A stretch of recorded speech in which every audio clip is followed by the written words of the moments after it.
welcome to Turn the Page, the official podcast of the Syosset Public Library.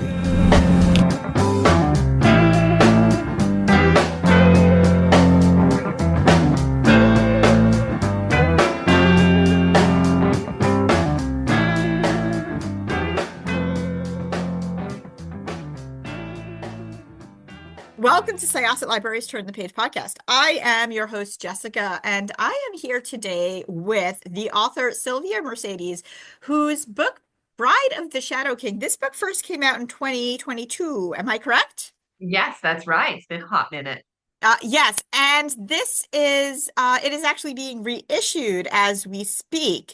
So this is actually my first time reading the book, but we're going to talk about that, and we'll also talk about just the whole reissue thing. Now, first of all, we don't use video for releasing the podcast, but may I just tell everybody how awesome your background is? Too bad you don't have video. Yeah, Sylvia has a painting of, that's Vor and Frame, correct? Oh, yeah. Oh, yeah. Okay. So this is an illustration done by Diane Dvorak. You can find her on Instagram. She is absolutely incredible. I recommend you all go follow her. And she's done 6 paintings for me over time, and every one of them is more beautiful than the last. But this might be my absolute favorite. It's the wedding scene from Bride of the Shadow King. So I wish you all could see it, but you should go look it up on Instagram. She's got it posted on her profile. I would say, like, first of all, spoiler alert, but the book is called Bride of the Shadow King, so you know there's going to be a wedding. Yeah. It kind of has to happen, yes.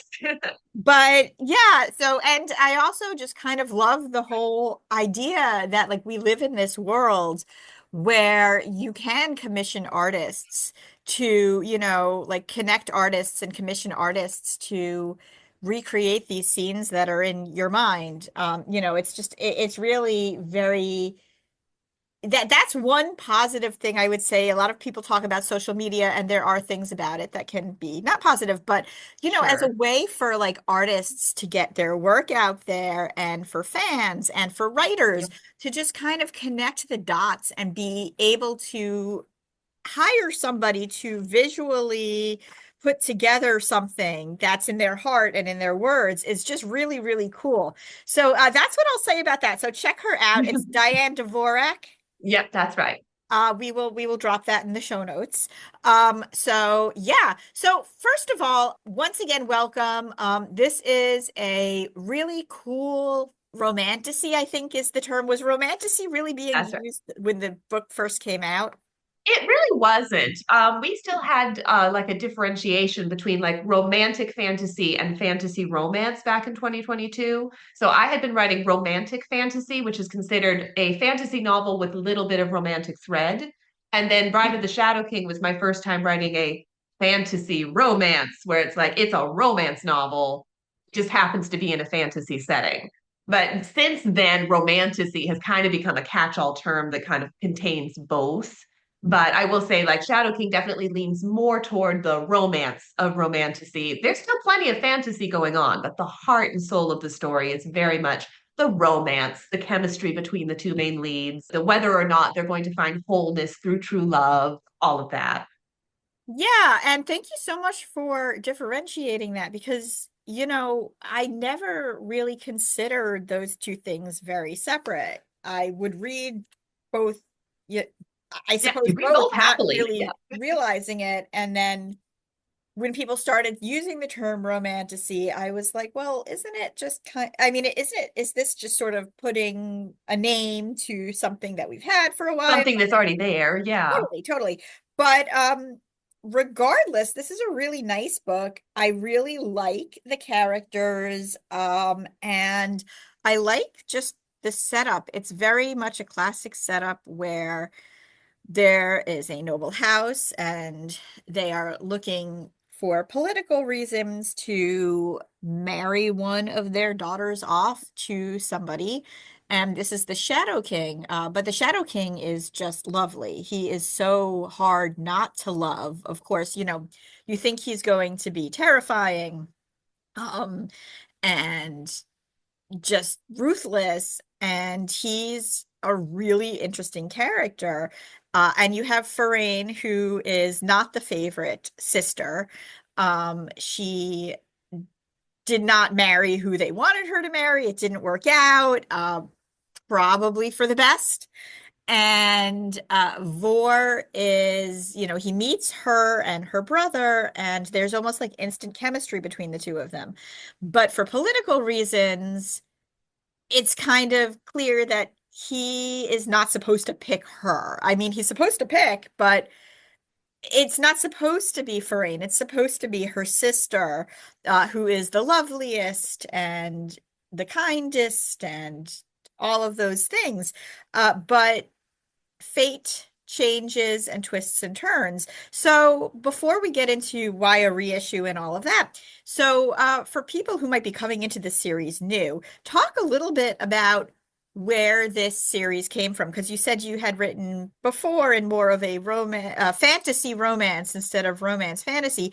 Where did these characters come from, and how did you decide to kind of put your twist on this magical arranged marriage story? Well, I wanted to do an arranged marriage for sure. Like, just the idea of an arranged marriage is so intrinsically romantic because you have just the bond of an actual marriage. Like, these two kind of have to make it work. They are married, but they don't necessarily know each other at all. So that is just such a fun concept to play with, just on the surface level right there. But I've been toying around with different ideas for a while without having anything that really sparked until the character of Farain came to mind. Now, Lorraine is really interesting as a heroine because she suffers from chronic illness through the course of the entire trilogy. Now, of course, it's a fantasy, so her chronic illness is related to her own innate magic as well.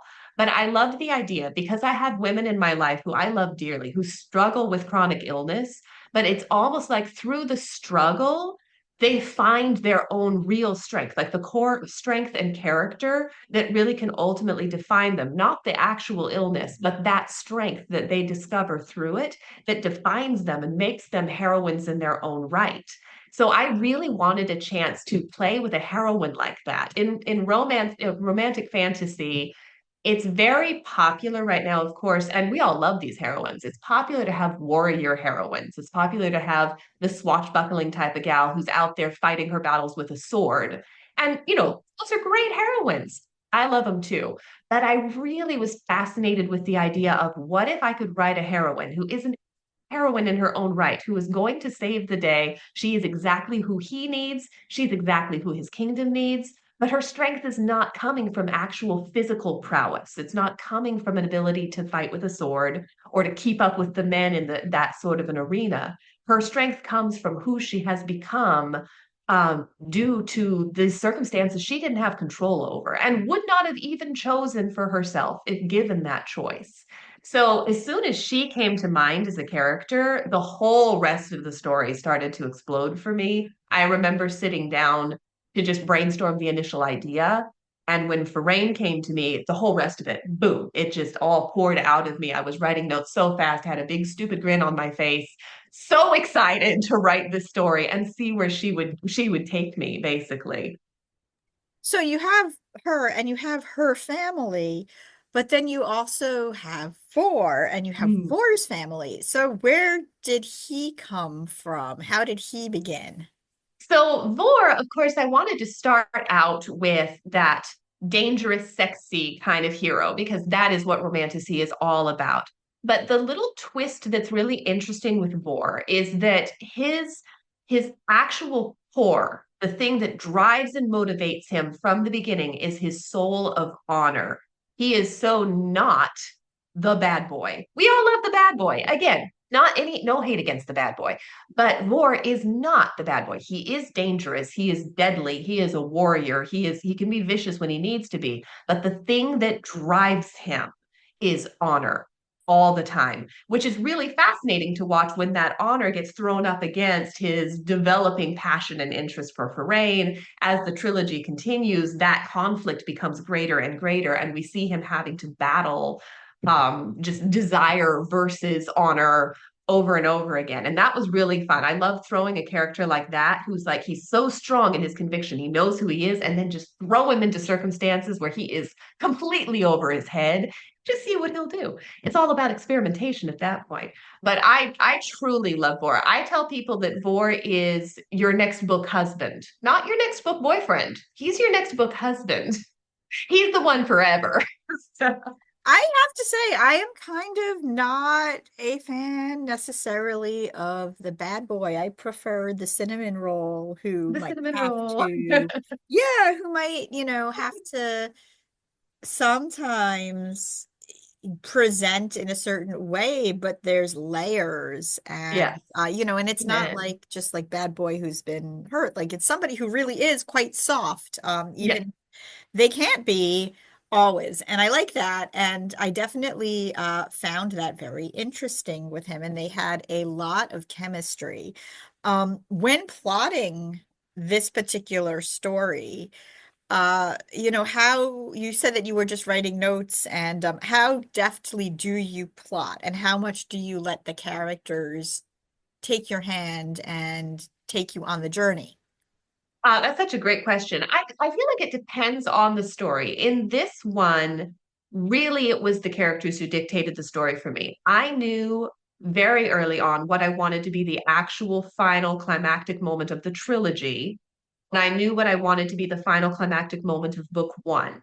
I had both of those two things very much set in stone. And then I had outlined the basic actions that I needed in order to lead up to those big climactic moments.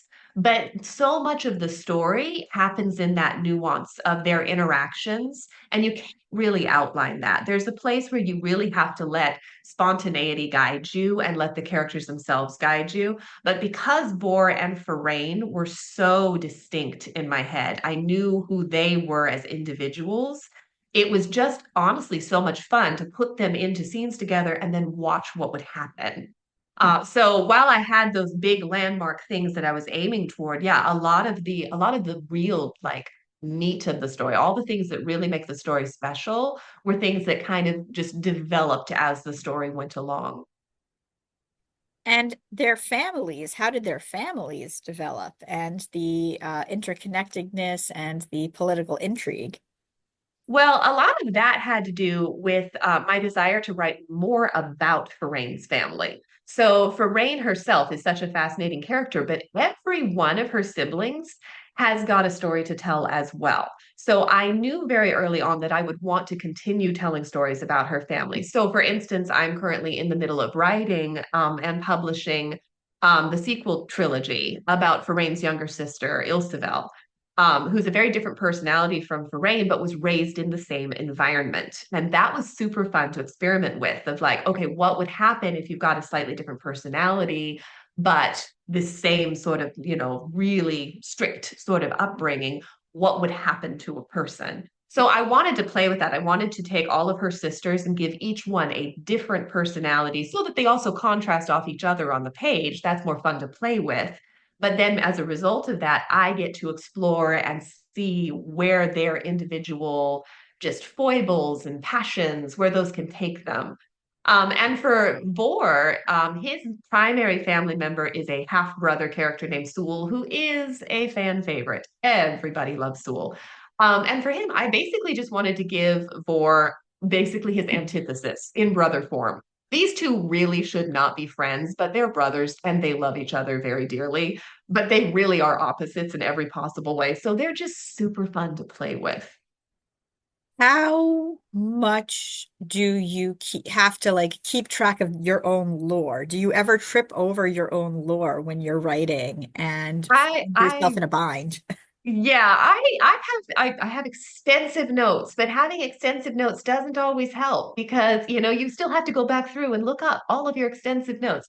It does help that I have been writing in this world for a while. Bride of the Shadow King, as you said, that came out in 2022. It's also not the first series that I've written set in this world. I've written maybe three other series, one of them quite long, like a five-book series, all set in different time periods of this world. So that helps a lot as far as like just the history, the way the world works, the way that the kingdoms interact with each other. It's all very like ingrained in me by now. And then on top of that, I have wonderful beta readers in my life who are fans of my work and have been reading all of the different books from the time they were like early drafts. So they can often keep me accountable when I myself am not keeping track of what's going on. So thank God for beta readers. They are beautiful people.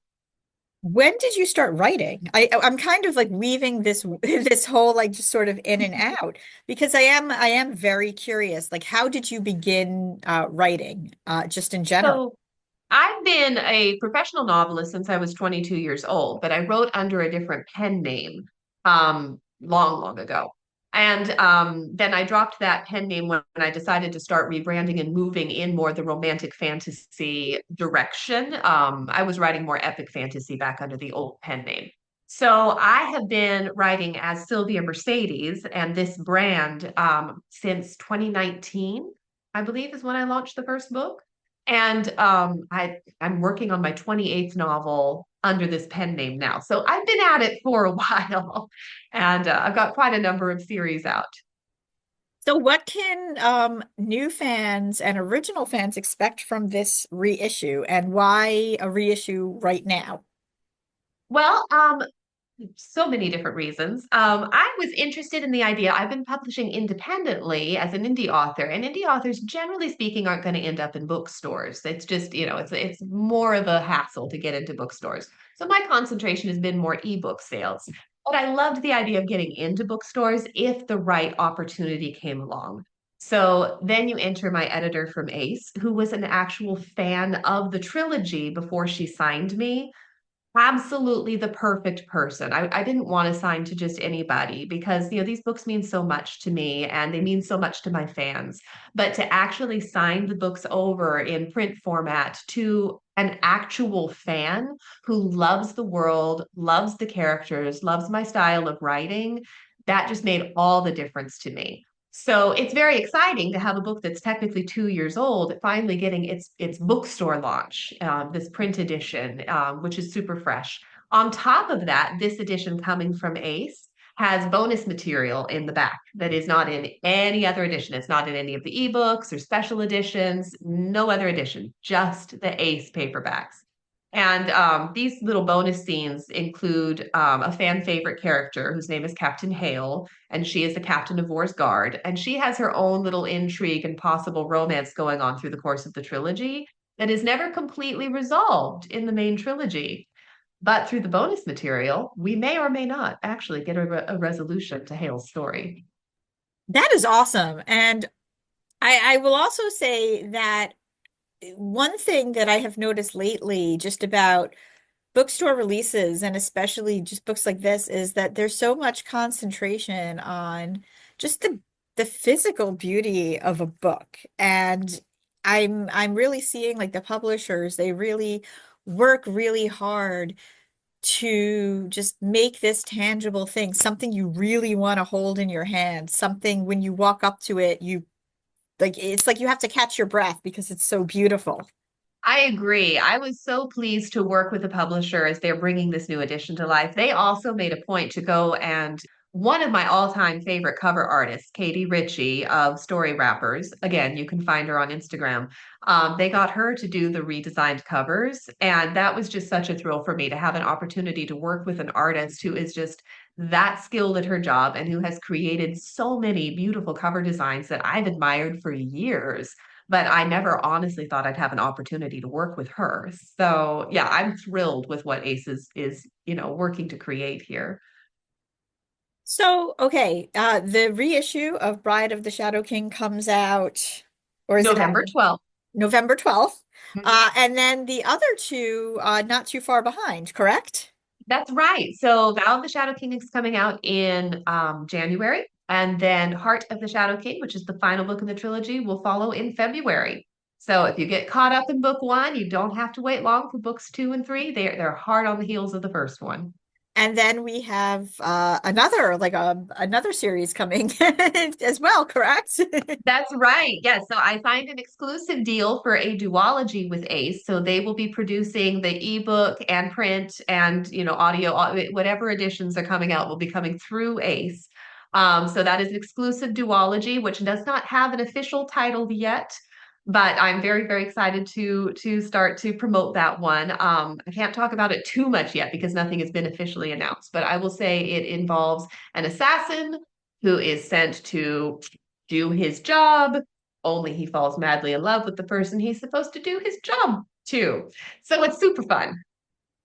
Thank you so much. So once again, this is Jessica with Syosset Libraries Turn the Page podcast. I have been speaking to the lovely Sylvia Mercedes, and we are going to close this chapter of Turn the Page.